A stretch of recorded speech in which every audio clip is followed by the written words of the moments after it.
Cancer, darling. We're talking about paper.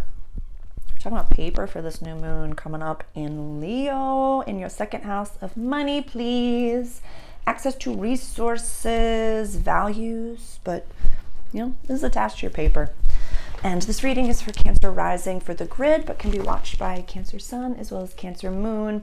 I find this to be fascinating that, and again, this grid is for Cancer rising, but the vibe of Cancer is built into this. So although Cancer rising, you're the mom friend of the group, or Cancer in general, like you're just a living room of a person, like you're run by the moon. You feel all the feelings. But your 10th house, legacy, public life, career, is run by Aries. So we have the North Node that just went into Aries. I just moved the cafe around and I just I've been this little caffeinated up Energizer bunny today. I love it. So the North Node just went into Aries last month.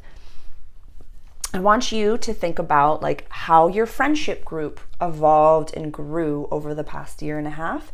And that same lens is going to be kind of affecting your public life, your legacy, career.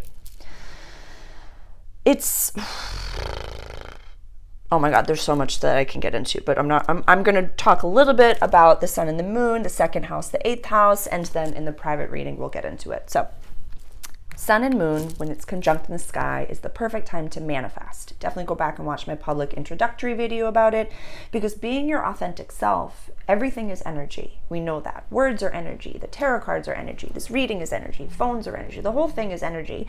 So when we don't act as our full authentic self, no matter which way, no matter what compartment, no matter what house I'm talking about this in, if we don't step into the full expression of ourselves, we're telling the God of our understanding, I can only handle 50%. I can't handle 100% of my money. I can't handle 100% of my growth. I can't handle 100% of my divine partner. I can't handle that. I can only handle this much. So, and Aries running our 10th house, it's we kind of like to do things, how do I say? We like to be, we're leaders here, but it's almost as if I'm getting the vibe of I don't know how to do that. I can't sing. No, God, no. And then you get the microphone at karaoke and you're like, LA, through too much. That's you. That's you. You don't care. It's not competitive in the traditional sense, as an Aries sun or an Aries rising would be, where it's no, I'm gonna fucking go first. You're I don't know, I'll wait for all the other people to kind of flounder, and then I'll come up and own it and run circles around all of you.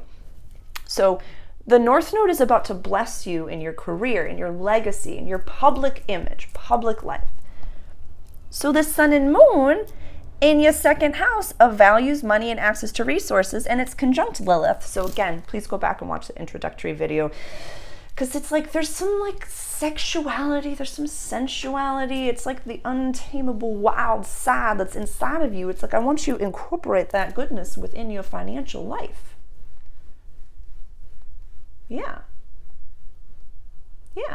It's don't discredit the artist, or where can you be a little bit more flamboyant is the word that's coming to my brain. Where can you be a little bit more flamboyant in your money deals?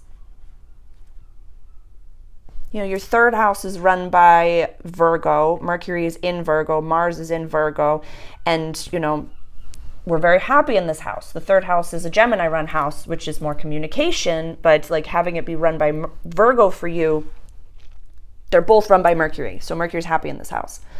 If you have something to say, it's okay to say it. It's okay to say it. It's almost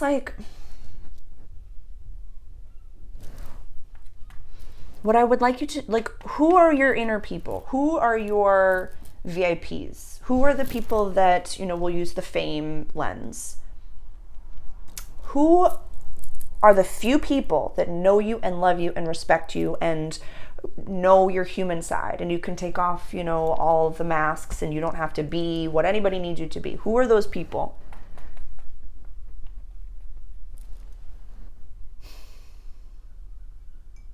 Talk to them. Are you happy with how much money you're making? Are you happy with what you have coming in? Can you start a side hustle? Or are there components to your job that you can start, making commissions in some capacity? The word consulting is coming to mind. You're very skilled at what you do. We just have these retrograde planets in our house of quest, adventure, higher education, long distance travel. So for you, there might be just a little bit of imposter syndrome right now.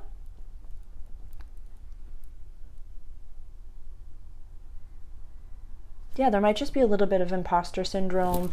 You might be feeling a little bit like, I'm not allowed to have fun because I've fucked up fun before. Yeah, there's some Cancer. Okay. We're gonna get into this in the private cafe, because I'll share some stories, because you're still living through some old fucked up versions of yourselves that did fucked up things. It's almost like you had a night where you were drunk and you said something that you shouldn't have said, or you did something that you shouldn't have done, and now you constantly are reminded of that shitty thing that you've done. Let's have a deep dive in the private group about some shitty things that we've done and how we've come out of them. So let's talk about that, because the more we release them, the easier it will be to heal them. You don't have to, you can forgive yourself. You can absolutely forgive yourself. I forgive you. I'm a minister as well, so you're forgiven. You're forgiven. Let's talk about it in the private. Love you.